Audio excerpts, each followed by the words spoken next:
साईं जो अॼो को ख़ैर पंहिंजी बारगाह में उहद जबल जेॾो लिखण क़बूल फरमा। ओ मौला साईं सलवात कराई। ओ मौला किरोड़े हजन जो सवाब खटियो अथऊं, लखों सलवात पढ़ाई अथऊं। उस्ताद मोहम्मद परियल साईं जो अॼो को ख़ैर पंहिंजी बारगाह में क़बूल ऐं मंज़ूर फरमा। ओ मौला साईं जे पुटनि खे ऑफिसर बणा। साईं जे सभिनी घर वारनि खे सिहत ऐं वॾी हयाती अता फरमा।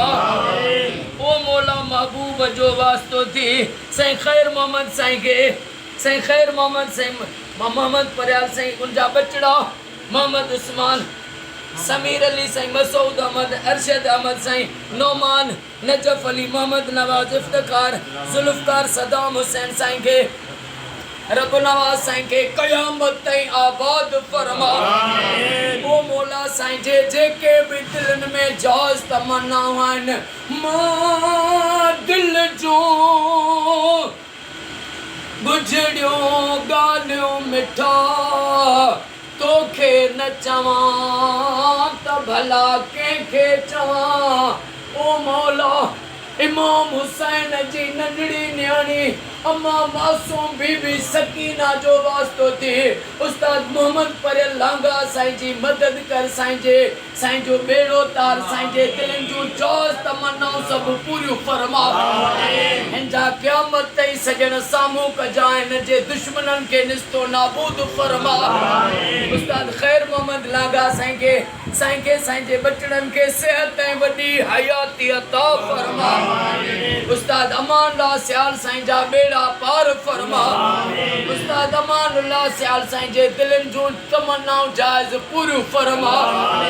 साईं गुलाम शबीर अब्बासी साईं जा बच्चा घर आबाद फरमा।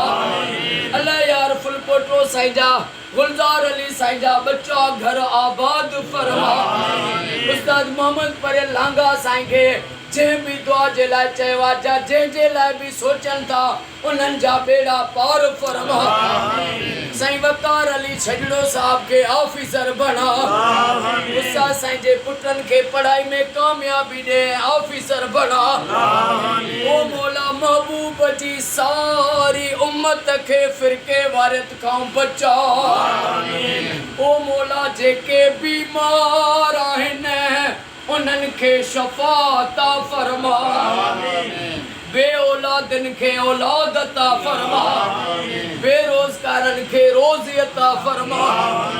ओ मौला जेके भी दुआ जा हथ ॿाहिरि भी दुआ जा हथ खयूं वेठा आहिनि, बीठा आहिनि, हिननि जो बेड़ो तार।